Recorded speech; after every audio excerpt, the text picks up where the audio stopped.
సరే, మనకి రెండవ ప్రపంచ యుద్ధము 1945 ఆగస్టులో ముగిసింది.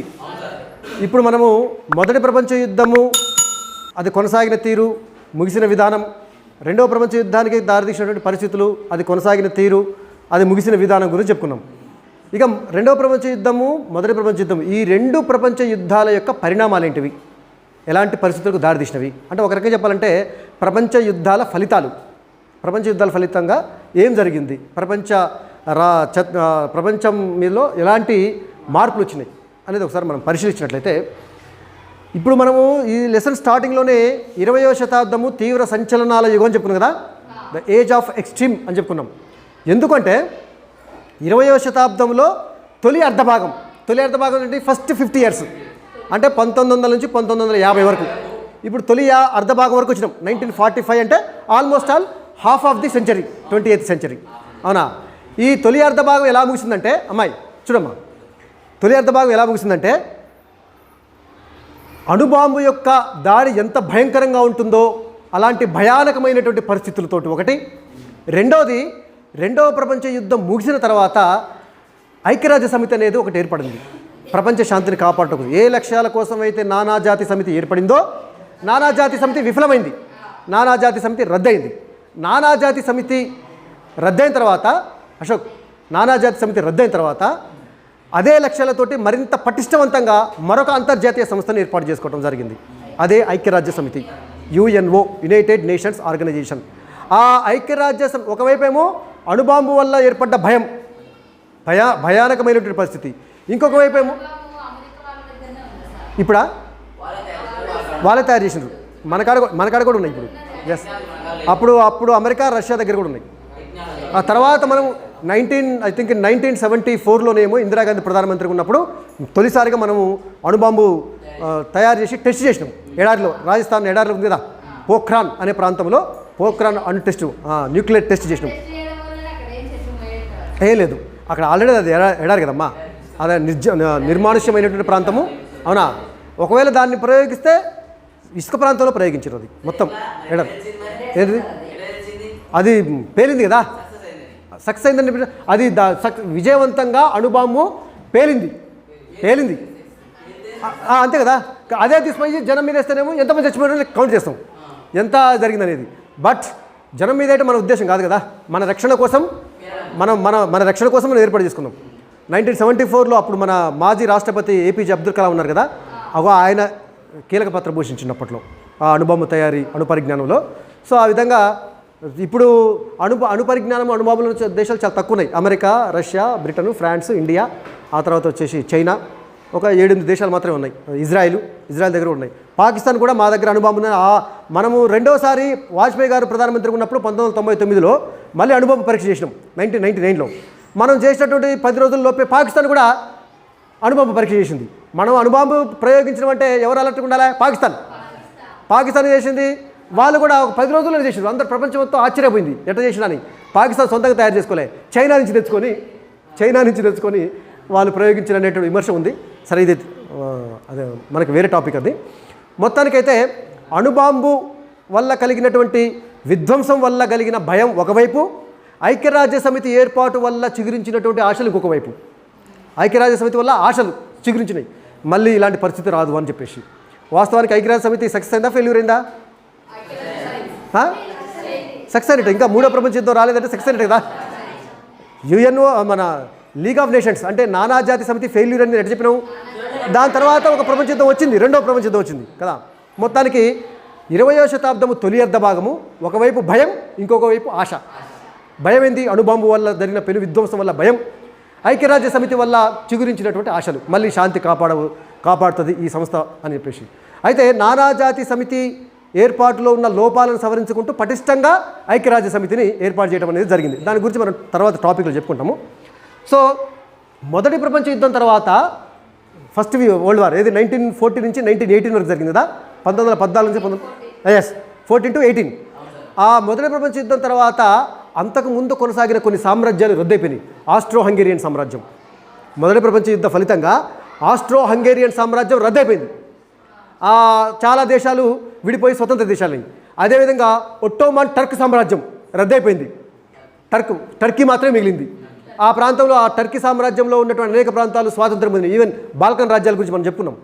బాల్కన్ రాజ్యాలు, ఆ తర్వాత యుగోస్లేవియా ఏర్పడింది, ఆ తర్వాత క్రొయేషియా అని చెప్పేసి, చెక్ రిపబ్లిక్ అని చెప్పేసి, తర్వాత రకరకాల రుమేనియా, అల్బేనియా లాంటి దేశాలు మొత్తం ఏర్పడి విచ్ఛిన్నమైపోయినాయి. అంటే ఏంది, మొదటి ప్రపంచ యుద్ధం తర్వాత ఆ ఒట్టోమాన్ టర్క్ సామ్రాజ్యం రద్దయిపోయింది. చాలా దేశాలు స్వాతంత్రమైనాయి. ఆస్ట్రో హంగేరియన్ సామ్రాజ్యం రద్దయిపోయింది. అంటే కొన్ని సామ్రాజ్యాలు రద్దయిపోయినాయి. జర్మనీలో రాచరికం రద్దయిపోయింది. జర్మనీకి అప్పుడు రాచరికబద్ధమైనటువంటి రాజ్యంగా ఉండే, అది రద్దయిపోయింది. ఇటలీలో కూడా రాజరికం ఉండే మొదటి ప్రపంచ యుద్ధం ముందు. అవి అంటే ఈ విధంగా మొదటి ప్రపంచ యుద్ధం తర్వాత యూరప్లో ఉన్నటువంటి కొన్ని విశాలమైనటువంటి సామ్రాజ్యాలు రద్దయిపోయి ఆ సామ్రాజ్యాల పరిధిలో చాలా జాతి రాజ్యాలు ఆవిర్భవించినాయి. ఒక జాతి ఆధారంగా ఒక రాజ్యం ఏర్పడటం. సో అది మొదటి ప్రపంచ యుద్ధం తర్వాత. ఇక రెండో ప్రపంచ యుద్ధం తర్వాత జరిగినటువంటి పరిణామం ఏంటంటే, రెండో ప్రపంచ యుద్ధం తర్వాత వలస పాలిత ప్రాంతాలు ఉన్నాయి కదా, ఈవెన్ ఇండియాతో సహా దాదాపు వలస ప్రాంతాలన్నీ స్వాతంత్రం పొందినాయి, ఇంక్లూడింగ్ ఇండియాతో సహా. 1950 నాటికి దాదాపు 100 దేశాలు స్వాతంత్రం పొందినాయి. వలస పాలనలో మగ్గినటువంటి 100 ప్రాంతాలు, 100 వలసలు స్వాతంత్రం పొందినాయి. ఇండియా కావచ్చు, వియత్నాం కావచ్చు, చాలా రకాలైనటువంటి దేశాలు, ఆఫ్రికా ఖండంలో, ఆసియా ఖండంలో, లాటిన్ అమెరికా ఖండంలో ఉన్నటువంటి చాలా రకాలైనటువంటి దేశాలు స్వాతంత్రం పొందినవి. అంటే ఏంది, ఈ Britain, France, Portugal, Spain, Dutch లాంటి దేశాలు వచ్చి ఇక్కడ ఆక్రమించుకున్నాయి కదా, ఆక్రమించుకొని వలస పాలన ఏర్పాటు చేసినాయి కదా, ఆ దేశాల నుంచి స్వాతంత్రం పొందినటువంటి దేశాలు దాదాపు 100 దేశాలు పైగా స్వాతంత్రం పొందినవి 1950ల నాటికి.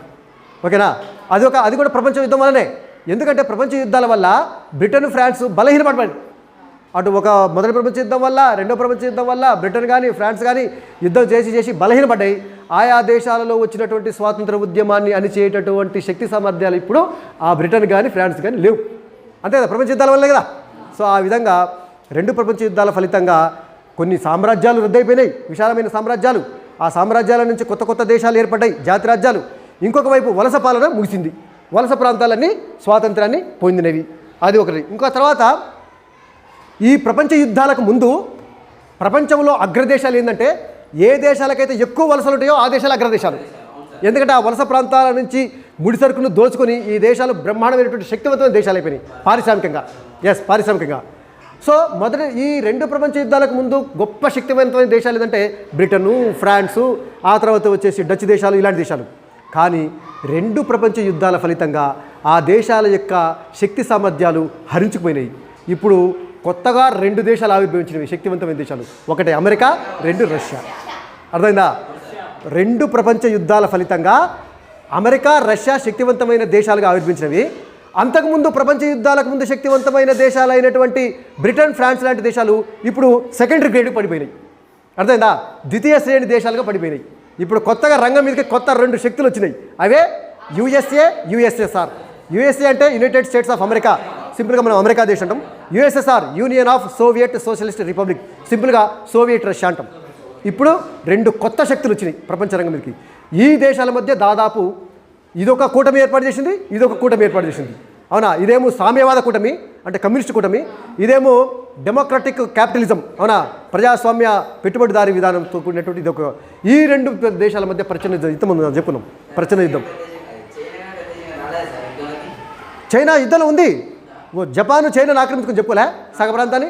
ఆ తర్వాత చైనాలో రెండో ప్రపంచ యుద్ధం ముగిసిన తర్వాత చైనాలో ఒక విప్లవం వచ్చింది. ఆ విప్లవం ఫలితంగా చైనాలో మళ్ళీ కమ్యూనిస్ట్ ప్రభుత్వం ఏర్పడదు ఒకటి. అది మనం నెక్స్ట్ లెసన్ చెప్పుకుంటాం. మావో నేతృత్వంలో ఆ చైనాలో ఎలాంటి మార్పులు వచ్చినవి, ఎలాంటి ప్రభుత్వం ఏర్పడది, తర్వాత చైనా ఈ అంతర్జాతీయ రాజకీయాలకు దూరంగా ఉంటూ అది ఎట్లా ఉందని మనం నెక్స్ట్ లెసన్లో చెప్పుకుంటాం మనం. ఓకేనా? మొత్తానికైతే మొదటి ప్రపంచ యుద్ధానికి ముందు బ్రిటన్, ఫ్రాన్స్ లాంటి దేశాలు శక్తివంతమైన దేశంగా ఉంటే, రెండు ప్రపంచ యుద్ధాలు ముగిసిన తర్వాత అమెరికా, రష్యాలు ఒక శక్తివంతమైన దేశాలుగా అయినవి. బ్రిటన్, ఫ్రాన్స్ లాంటి దేశాలు ద్వితీయ శ్రేణి, వాటి వ్యాపారం తగ్గిపోయింది. ఎందుకంటే భారతదేశం లాంటి దేశాలకు స్వాతంత్రం వచ్చింది కదా, ఇప్పుడు దోపిడీ ఆగిపోయింది ఇక, వ్యాపారం తగ్గిపోయింది. అది. ఆ తర్వాత వచ్చేసినట్టయితే రెండో ప్రపంచ యుద్ధం తర్వాత రష్యా అతి తక్కువ కాలంలో ఒక శక్తివంతమైనటువంటి దేశంగా అయిపోయింది. ముఖ్యంగా స్టాలిన్ పరిపాలన ఉన్నాడు. లెనిన్ కాలంలోనే కమ్యూనిస్టు విప్లవం వచ్చింది, సామ్యవాద ప్రభుత్వం ఏర్పడింది. లెనిన్ వేసినటువంటి పునాదుల మీద స్టాలిన్ రష్యాని ఒక శక్తివంతమైనటువంటి దేశంగా, ఎంత దేశం అంటే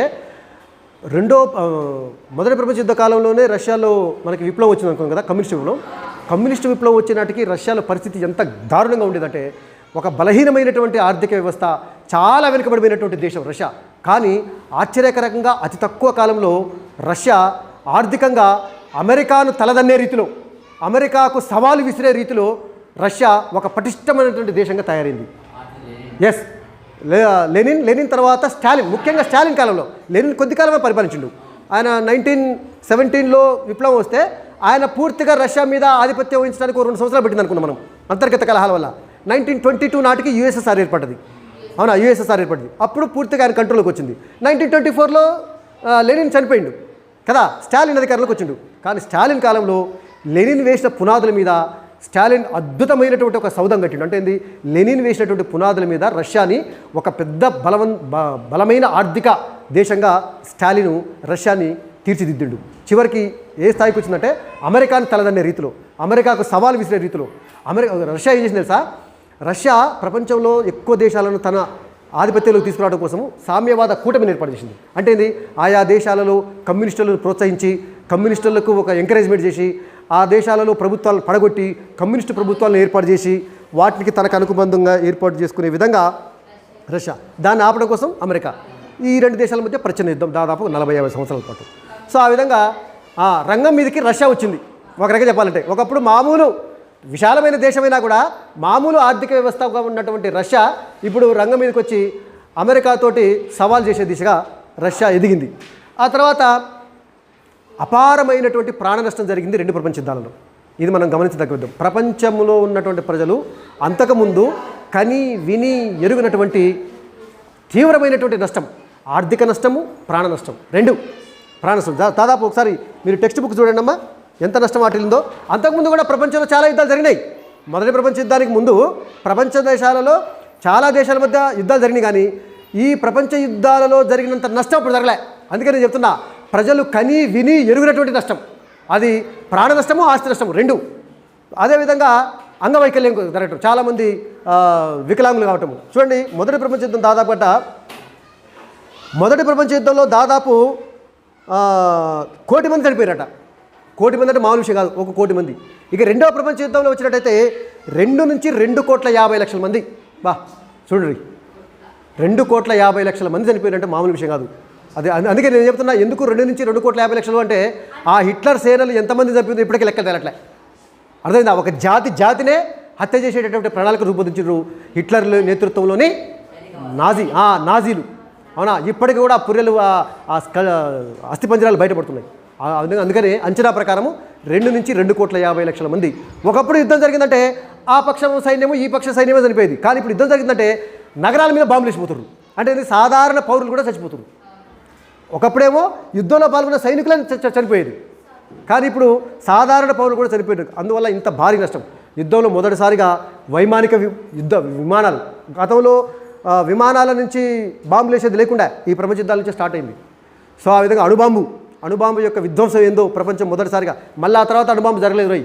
అదే ఫస్ట్ అదే లాస్ట్. హిరోషిమా నాగసాకి మీద వేసినటువంటి అణుబాంబు అదే ఫస్ట్ అదే లాస్ట్. కానీ హిరోషిమా నాగసాకి మీద ప్రయోగించిన అణుబాంబుతో పోలిస్తే కొన్ని 100 రెట్లు శక్తివంతమైన బాంబులు ఇప్పుడు ఉన్నాయి. పొరపాటున కనుక ప్రయోగిస్తే హిరోషిమా నాగసాకిలో జరిగిన విధ్వంసంతో పోలిస్తే కొన్ని 100 రెట్లు విధ్వంసం జరిగేటటువంటి బాంబులు ఉన్నాయి ఇప్పుడు. రైట్, దాని గురించి తర్వాత చెప్పుకుంటాం మనం. ఇక తర్వాత అణుబాంబు అమెరికా దగ్గర అణుబాంబు ఉంది కదా. ఈ తర్వాత ఏం చేసినాయి, రష్యా, జపాన్ కాదు కానీ రష్యా, చైనా, మిగతా దేశాలు కూడా పోటీపడి అణుబాంబులు తయారు చేసుకున్నాయి, నిల్వ ఉంచుకున్నాయి. ఏ క్షణమైనా నా దేశం మీద వేస్తే నేను కూడా వేస్తా అన్నట్టుగా. ఈవెన్ ఇంక్లూడింగ్ ఇండియా దగ్గర కూడా అణుబాంబులు ఉన్నాయి, పాకిస్తాన్ దగ్గర, ఇజ్రాయెల్ దగ్గర. సో రెండవ ప్రపంచ యుద్ధం తర్వాత ఏంటంటే ముందు చూపుతోటి తమ దేశ రక్షణ కోసం అని చెప్పేసి దేశాలు పోటీ పడి అణుబాంబులని, ఆయుధాలను సమకూర్చుకోవడం అనేది జరిగింది. మొదటి ప్రపంచ యుద్ధంలో జరిగినటువంటి మొదటి 2 ప్రపంచ యుద్ధాలలో జరిగినటువంటి ప్రాణ నష్టము సంబంధించినటువంటి గ్రాఫ్ ఇక్కడ ఉంది చూడండి, ఒకసారి బాగా గమనించండి. అంతకుముందు యుద్ధాలు జరిగినప్పుడు ప్రాణ నష్టం ఎలా ఉంది, ప్రపంచ యుద్ధాలలో ప్రాణ నష్టం ఎలా ఉందని. అరే, టెక్స్ట్ బుక్లో ఎప్పుడైనా సరే గ్రాఫులు కానీ, పట్టికలు కానీ, పై చార్ట్స్ కానీ ఏమైనా వస్తే వాటిని బాగా అబ్జర్వ్ చేయండి. ఖచ్చితంగా ఎగ్జామ్లో అలాంటివి వస్తుంటాయి. ఆ గ్రాఫ్ దేనికి సంబంధించింది, అవునా, దాని ద్వారా ఏం నేర్చుకుంటున్నాం మనం, అందులో ఉన్నటువంటి ఇన్ఫర్మేషన్ని ఎనాలిసిస్ చేయాలి, ఖచ్చితంగా మర్చిపోవద్దు. సో ఈ గ్రాఫ్ దేనికి సంబంధించిందిరా? రైట్, ఈ గ్రాఫ్ దేనికి సంబంధించినంటే యుద్ధం యొక్క మరణాలు ఎప్పటి నుంచట 1500 నుంచి 1999 వరకు యుద్ధం యొక్క మరణాలు ఎట్లా ఉన్నాయో ఈ గ్రాఫ్ ద్వారా 1500 నుంచి 1599 అంటే దాదాపు 16వ శతాబ్దంలో యుద్ధం వల్ల చనిపోయినటువంటి వాళ్ళ సంఖ్య చాలా తక్కువ, 1.6 అవునా. ఏంటంటే అది మిలియన్. ఒక మిలియన్ అంటే ఎంతరా? 1 million is equal to 10 lakhs, 10 లక్షలు. 1 మిలియన్ అంటే 10 లక్షలు, గుర్తుంచుకోండి. 1 మిలియన్ అంటే 10 లక్షలు, అవునా. దాదాపుగా యుద్ధంలో మరణించినటువంటి వాళ్ళు 1.6 మిలియన్లు, అవునా. 1.6 మిలియన్లు ఏది 16వ శతాబ్దంలో, 1500 నుంచి 1599. ఆ తర్వాత 6.1 తర్వాత శతాబ్దంలో, 100 సంవత్సరాలు పెట్టి చూస్తున్నాం చూడండి.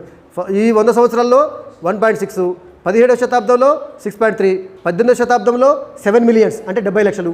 తర్వాత 1800 నుంచి 1899 అంటే 19వ శతాబ్దం, 19వ శతాబ్దంలో 19.4 మిలియన్లు. చూడండి 20వ శతాబ్దం ఎట్టబోయింది చూడండి గ్రాఫ్.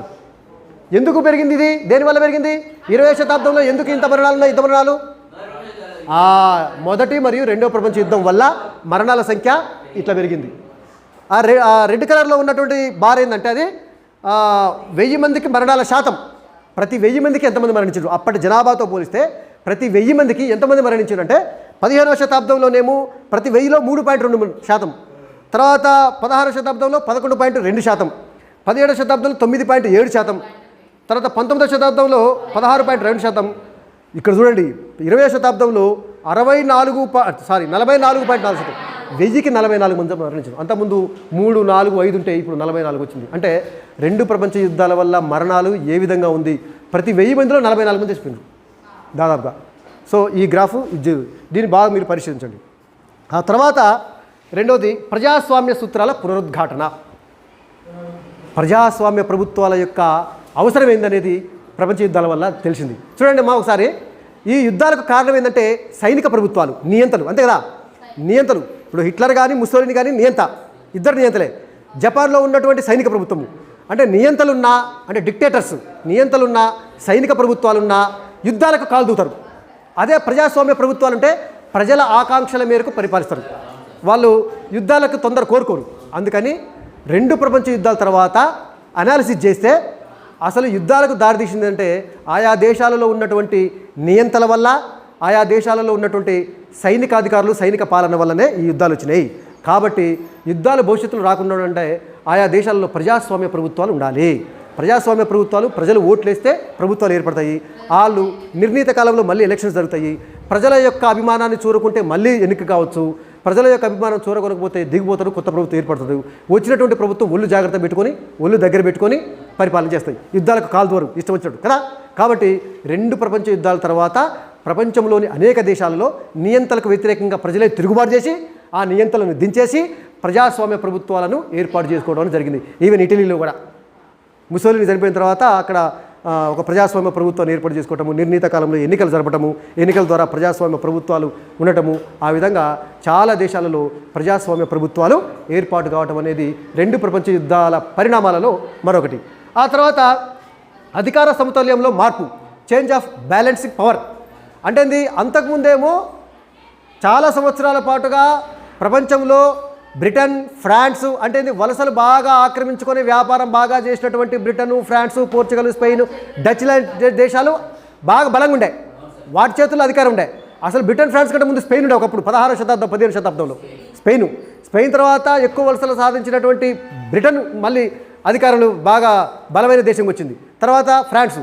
కానీ దాదాపు 2-3 శతాబ్దాల పాటు ఈ బ్రిటన్, ఫ్రాన్స్ ప్రపంచంలో తిరుగులేని శక్తులుగా ఉంటే 2 ప్రపంచ యుద్ధాల తర్వాత అవి పడిపోయి, అవి ద్వితీయ శ్రేణి దేశాలుగా పడిపోయి అమెరికా, రష్యా అంటే ఇప్పుడు బ్యాలెన్స్ ఆఫ్ పవర్లో చేంజ్ వచ్చింది, మార్పు వచ్చింది.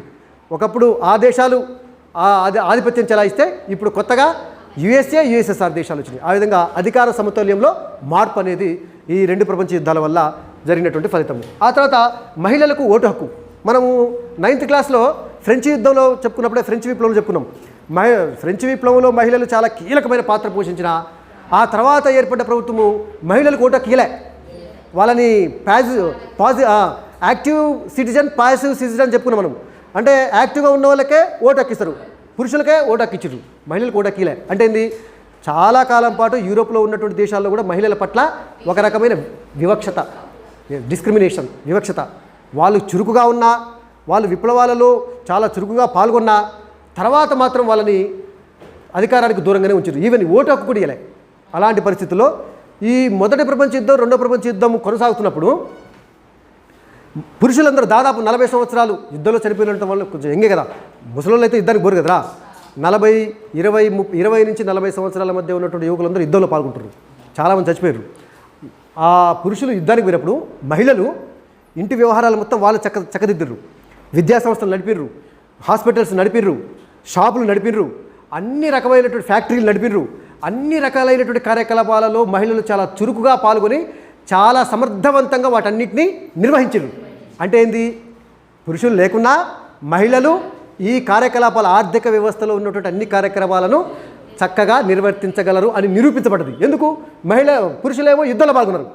అవునా, వాళ్ళు యుద్ధంలో నిమగ్నమై ఉంటే ఆర్థిక వ్యవస్థలో ఉన్నటువంటి విద్యా సంస్థలు కావచ్చు, హాస్పిటల్స్ కావచ్చు, ఇంతకుముందు చెప్పుకున్నటువంటి వ్యాపారం కావచ్చు, పరిశ్రమలు కావచ్చు, అన్ని రంగాలలో మహిళలు దూసుకుపోయి పురుషులతో సరిసమానంగా వాళ్ళతో ధీటుగా ఈ సంస్థలన్నింటినీ విజయవంతంగా నడపడంతో వాళ్ళలో ఒక రకమైన ఆత్మవిశ్వాసం వచ్చింది, కాన్ఫిడెన్స్ వచ్చింది.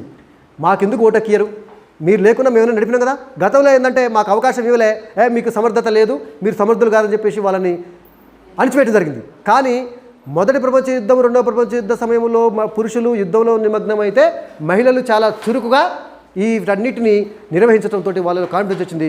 ఇక వాళ్ళు ఏం చేశారు, ఎన్ని రంగాలలో ఉన్నాం, రాజకీయ రంగంలో మేము ఎందుకున్నాం, రాజకీయ రంగంలో మాకెందుకు అవకాశం ఇవ్వరు అని చెప్పేసి ఓటు హక్కు కోసము పెద్ద ఎత్తున ఉద్యమించారు చాలా దేశాల్లో, బ్రిటన్, ఫ్రాన్స్ లాంటి దేశాల్లో.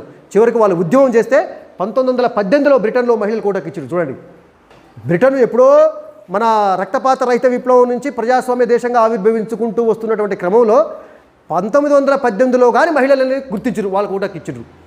ఆ తర్వాత 1940లలోనే ఫ్రాన్స్లో మహిళలకు ఓటు హక్కు వచ్చింది, చాలా లేటుగా. అంటే మొదటి ప్రపంచ యుద్ధం, రెండో ప్రపంచ యుద్ధంలో పురుషులు యుద్ధంలో ఉంటే మహిళలు సమర్థవంతంగా అన్ని సంస్థలు నడిపారు కాబట్టి వాళ్ళలో కాన్ఫిడెన్స్ వచ్చింది. తత్ఫలితంగా వాళ్ళు ఓటు హక్కు కోసము, రాజకీయాలలో పదవుల కోసం వాళ్ళు పోరాడిర్రు.